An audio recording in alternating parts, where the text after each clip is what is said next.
तो हमने किया तो इलेक्शन लोकतंत्र को मजबूत बनाया, लेकिन हमें साइड में क्या मिला? निगेटिव चीज, ग्रीन गैस मिली।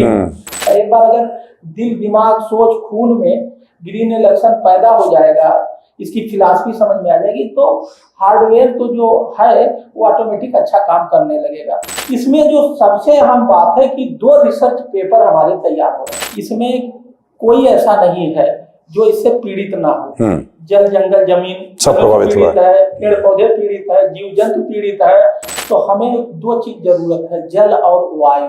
क्या बिना जल के नहीं रह सकते और बिना वायु के नहीं रह सकते? अभी आपका नाक बंद हो जाए 5 मिनट में आपकी अगर हर आदमी जितना यूज करता है जल और वायु अगर वो करने लगे, तो ये जो जलवायु परिवर्तन का ये जो संकट है ना, बड़े आसानी से हम इसको डिफीट कर देंगे, हरा देंगे, और ये जो बहुत सारा नुकसान हो रहा है उससे हम बच जाए। धंधे प्लास्टिक के जब से आबाद हो गए, जल जंगल जमीन तीनों बर्बाद हो गए। तो प्लास्टिक भगाओ, पानी बचाओ और पेड़ जियाओ। नमस्कार, आपका स्वागत है। आप देख रहे हैं द पेन डाउन। मैं हूं राधेश्याम दीक्षित और कार्यक्रम है बेबाक, जिसमें आज एक खास मेहमान हमारे स्टूडियो में पधारे हैं, जिनसे हम बात करेंगे ग्रीन इलेक्शंस की। और केवल ग्रीन इलेक्शंस की नहीं, हम पूरे इकोसिस्टम यानी जो पर्यावरण है वो हमारे लिए अभिन्न अंग है जीवन के लिए। उसके संरक्षण, उसकी सुरक्षा, उसका संवर्धन जरूरी है, क्योंकि अगर वो बचेगा तब हम बचेंगे। लेकिन कैसे, इस पर हम बात करेंगे। हमारे आज के मेहमान हैं IAS अधिकारी हीरालाल जी, और आपका बहुत बहुत स्वागत हीरालाल जी।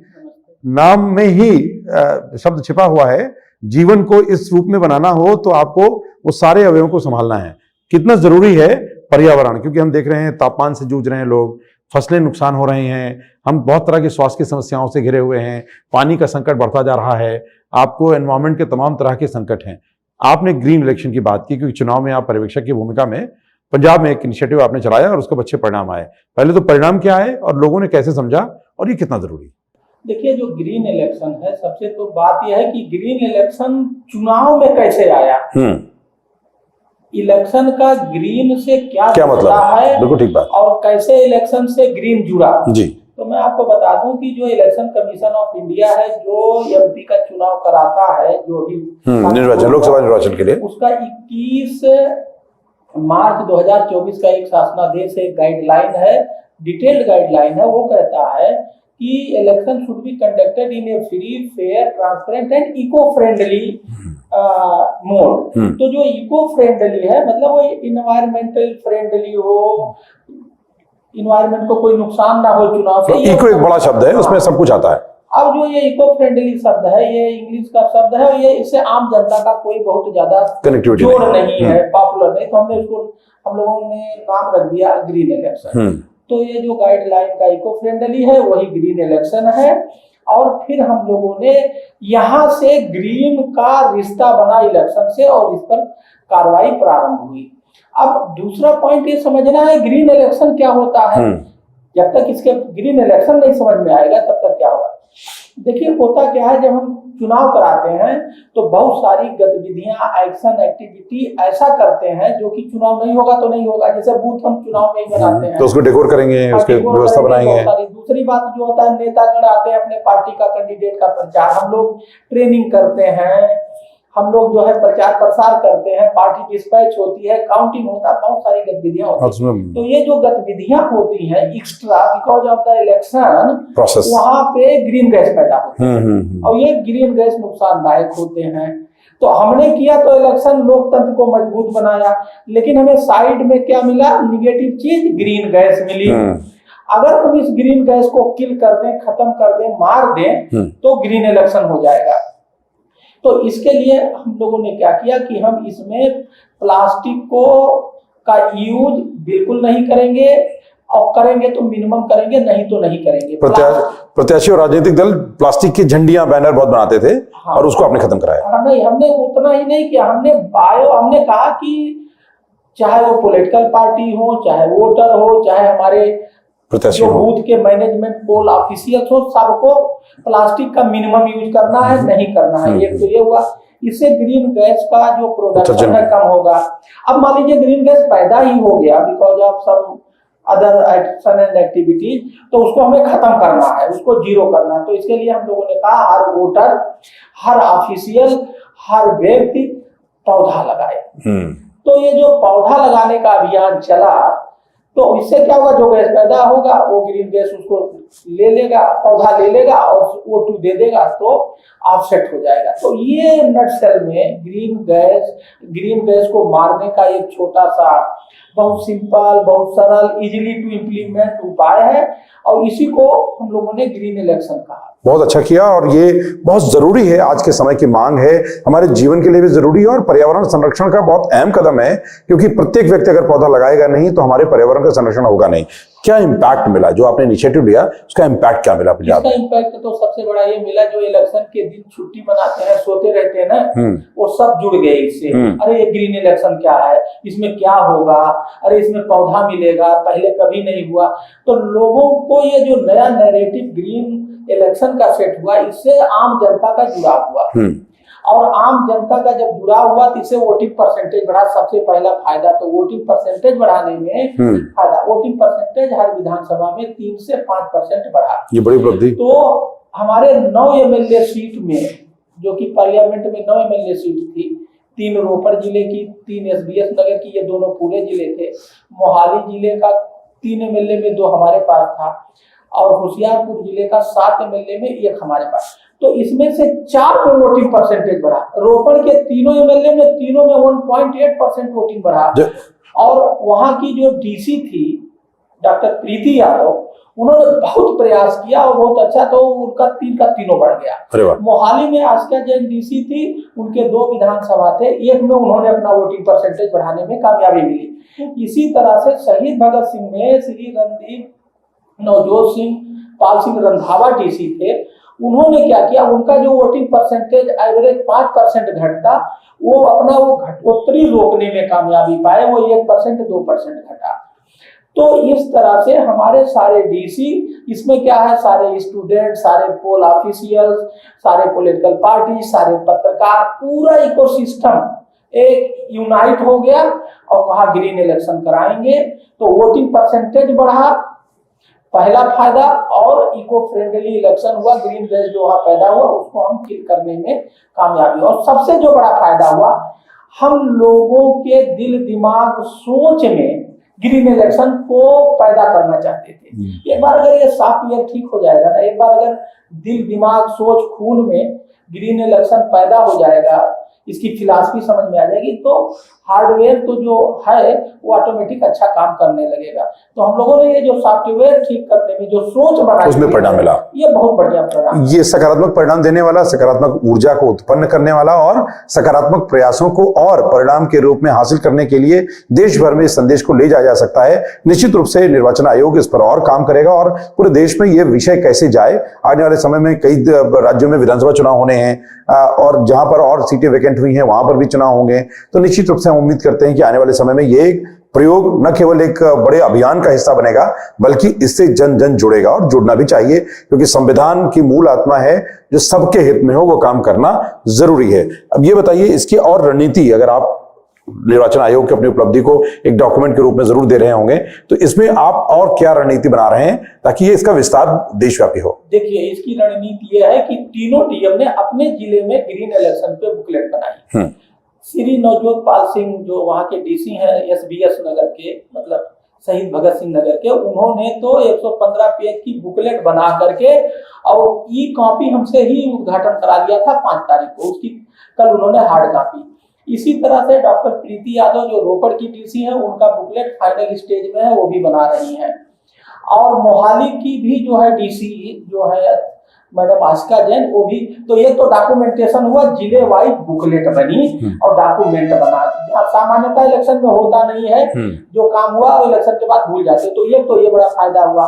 दूसरा, मैं खुद ही यहाँ 50 पेज का सारा ओवरऑल पूरे 9 विधानसभा का 6 आनंदपुर साहब पार्लियामेंट्री कॉन्स्टिट्यूएंसी का एक मैं खुद ही अपना डॉक्यूमेंट बुकलेट बना रहा हूँ, ऑर्डर प्रोसेस है, अगले 1 सप्ताह में आ जाएगा। तो ये तो हो गया डॉक्यूमेंटेशन पार्ट। एक बात, इसमें जो सबसे अहम बात है कि 2 रिसर्च पेपर हमारे तैयार हो रहे हैं। कहाँ? एक IIT रोपड़ तैयार कर रहा है। जब वहां मैं गया था, IIT रोपड़ गया, वहां के प्रोफेसर, डायरेक्टर सबके साथ लेक्चर हुआ, 1 घंटे का इवेंट हुआ, उन लोगों ने इसमें पार्टिसिपेट किया। और चुनाव के दौरान ही एक प्रोफेसर इंद्रमणि और अनिल 2 स्टूडेंट मेरे साथ लगे रहे और डाटा इकट्ठा करते थे। एक तो ये होगा, इसका इम्पैक्ट एनालिसिस इम्पैक्ट एनालिसिस करेंगे, कैसे किया, क्यों किया, क्या फायदा हुआ, क्या रोल है। तो एक रिसर्च पेपर एक तैयार हो रहा। दूसरा research paper professor Rupinder Oberoi है किरोरी मल कॉलेज की, वो एक सेंटर इंचार्ज है इनोवेशन एंड सोशल एंटरप्राइज। वो अपने 2 रिसर्च स्कॉलर के साथ 2 दिन आकर के वहां रही। कहाँ? चारों जिलों में अलग अलग और सबका इंटरव्यू लिया, डाटा कलेक्ट किया। तो एक रिसर्च पेपर वो तैयार कर रही हैं और उस रिसर्च पेपर में IIM लखनऊ के प्रोफेसर हैं देवाशीष दास गुप्ता साहब, वो और रुपिंदर ओबराय, प्रोफेसर रुपिंदर ओबराय, ये दोनों मिलकर के दूसरा रिसर्च।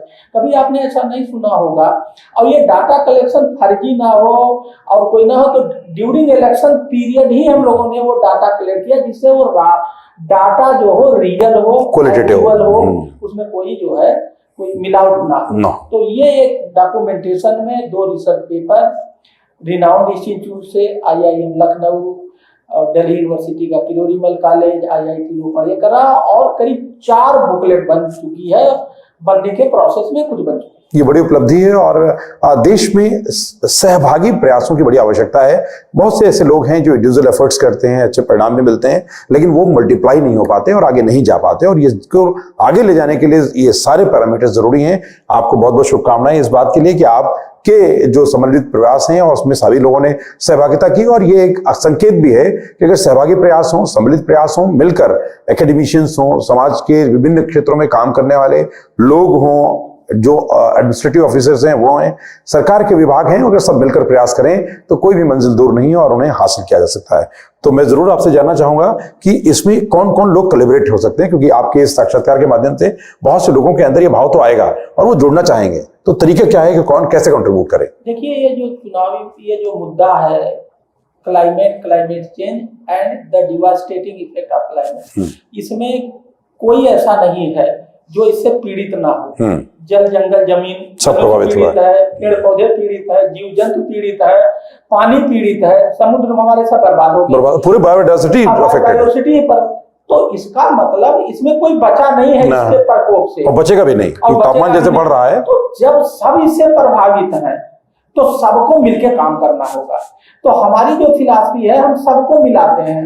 हमने देखो रिसर्च वाले को भी मिलाया, ब्यूरोक्रेसी को मिलाया, वहाँ के सारे NGO को मिलाया, वहाँ के स्टूडेंट को मिलाया, वहाँ के पॉलिटिकल पार्टी को मिलाया, वहाँ के जो है बैंक को मिलाया, जितने भी लोग हैं, जितना भी हम, ये पूरी कहानी हमारी ग्रीन इलेक्शन की 13 तारीख के शाम को हम वहाँ पहुंचे थे, और हमारा ये 1 तारीख को चुनाव, ये 19 दिन का गेम है। मुझे खुद ही विश्वास नहीं हो पाया कि 19 दिन में मैं पहली बार पंजाब गया, ना मेरा कल्चर मिलता था, ना मेरा खान पीन, मेरा कुछ नहीं मिलता, और 19 दिन में प्लान बनाना, उसको लॉन्च करना और उसको लागू करके इतना बढ़िया रिजल्ट आना, ये क्या है? ये नेचर ने साथ और सारे स्टेक होल्डर मिलके काम किए तब हुआ। ये केवल किसी DC और हीरालाल या ऑब्जर्वर या इलेक्शन कमीशन, जितने भी इकोसिस्टम है, सब एकजुट हो गए, एक प्लेटफार्म पर एक आइडिया का झंडा लेके खड़े हो गए, तब ये रिजल्ट आया। तो ये इसमें क्या है, सबकी जरूरत है और सबको करना पड़ेगा, कोई अकेला या 2 लोग करके नहीं कर सकते। और ये बात समझने की भी है, क्योंकि ये एक तरह से फाइनल अलार्म है, क्योंकि जिस तरह से तापमान उस लेवल तक पहुंचा है जहां पे पौधे जल रहे हैं, जहां जंगल जल रहे हैं, जहां पानी एकदम वेपराइज होकर के समाप्त हुआ जा रहा है, 1 सेकंड भी टिकना धूप में मुश्किल हो रहा है, जहां पूरी तरह से जलवायु के सभी आयाम प्रभावित हैं, तो हमें ये फाइनल अलार्म है कि हम अपने लिए भी बचाएं और अपनी अगली पीढ़ी के लिए रिसोर्सेज जो हैं उनको कैसे हम संचित कर सकें, कैसे उनको बढ़ा सकें, और इसमें छोटे छोटे नहीं, अब बड़े बड़े प्रयास करने होंगे। और ये सम्मिलित प्रयास कैसे होंगे? हम सब इनिशिएटर हों, हम सब एकजुट हों और मिलकर काम करें। केवल उत्तर प्रदेश या पंजाब में नहीं, पूरे देश में हर एक कोने में जहां तक ये आवाज पहुंचे वहां तक जाना पड़ेगा। और मैं चाहूंगा कि डॉक्टर हीरालाल, आप जरूर इस इंटरव्यू के अंत में सीधे पॉइंट वाइज इनिशिएटिव्स के लिए कोई संदेश दें, आप कहें लोगों से कि वो ये काम करें, और इस काम के लिए कोई इनपुट्स की जरूरत हो तो आपके कहाँ प्लेटफॉर्म्स हैं जहां से वो आपके रिसोर्सेज को यूटिलाइज कर सकते हैं? देखिए, ऐसा है कि हम सभी लोग क्या है, जिंदा रहते हैं और अपनी लाइफ को सस्टेन करते हैं। तो हमें दो चीज जरूरत है, जल और वायु। क्या बिना जल के नहीं रह सकते और बिना वायु के नहीं रह सकते। अभी आपका नाक बंद हो जाए 5 मिनट में आपकी डेथ हो जाएगी, और अगर अभी आपको 2 घंटा पानी ना मिले तो आपकी डेथ हो जाएगी। तो ये दो चीज है सस्टेन करने के लिए लाइफ को, जल और वायु, जिसको जलवायु और अंग्रेजी में क्लाइमेट कहते हैं। तो अब आपको जल हमेशा चाहिए और आपको वायु हमेशा चाहिए। तो हमारी क्या सोच है, जल तो चाहिए हमें, वायु तो चाहिए हमें, पैदा कोई दूसरा कर दे। ये जो सोच है इसको बदलना।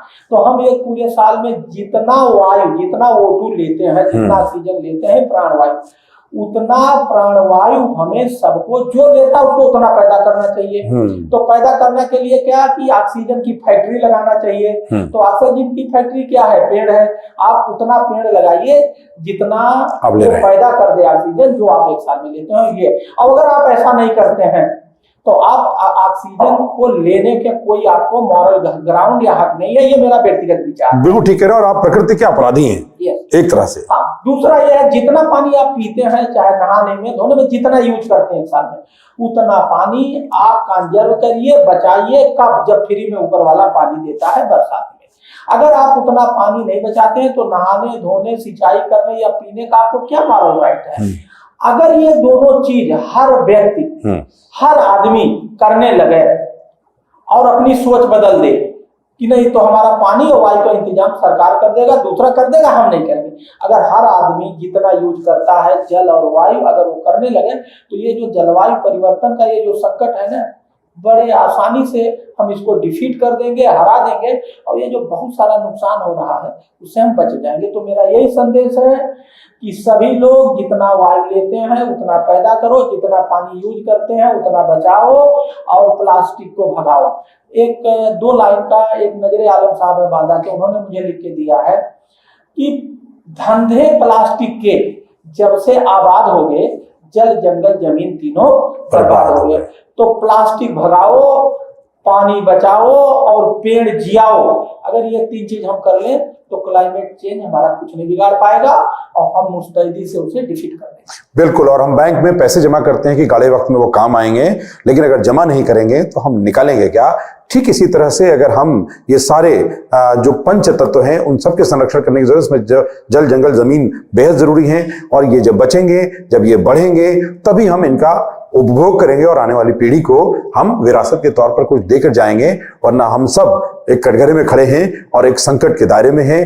बहुत बड़े मुसीबत से मुकाबले के लिए हमें उठ खड़ा होना होगा। तो वक्त बिल्कुल अंतिम दौर में है, जहां चूके तो बहुत कुछ नुकसान होगा जिसकी भरपाई ना हम, ना आप, ना कोई कर सकता है। तो चलिए पहल कीजिए। डॉक्टर हीरालाल जी की इस अपील का असर आपके दिल पर तो हो चुका है, लेकिन अब आपके क्रियान्वयन में, आपके काम में ये दिखना है, और ये अब आपसे ही होगा। और जब आप शुरू होंगे तो आपका परिवार शुरू होगा। जहां परिवार शुरू होगा वहां पूरा समाज एकजुट हो जाएगा, और कोशिश करने वालों की हार नहीं होती। हमें उम्मीद है कि आप कोशिश करेंगे और ये वीडियो के जरिए ये बात और लोगों तक पहुंचे, इसलिए इसे लाइक करें, शेयर करें, सब्सक्राइब भी कर दें, ताकि और भी इस तरह के इनिशिएटिव्स के जो नोटिफिकेशन है वो आप तक पहुंचे, और हम भी लगाएंगे, मिलकर धरा को बचाएंगे और कल को बेहतर बनाएंगे और वर्तमान को सुरक्षित बनाने की कोशिश करेंगे। बहुत बहुत धन्यवाद डॉक्टर हीरालाल जी हमारे स्टूडियो में आने और इस ग्रीन इलेक्शन के साथ ग्रीन जो पूरा समाज है उसे बनाने की दिशा में पहल करने के लिए, और आप सबको भी सुनने, समझने और अमल की भावना को आगे बढ़ाने के लिए। नमस्कार, धन्यवाद। सुनते रहिए द पेन डाउन।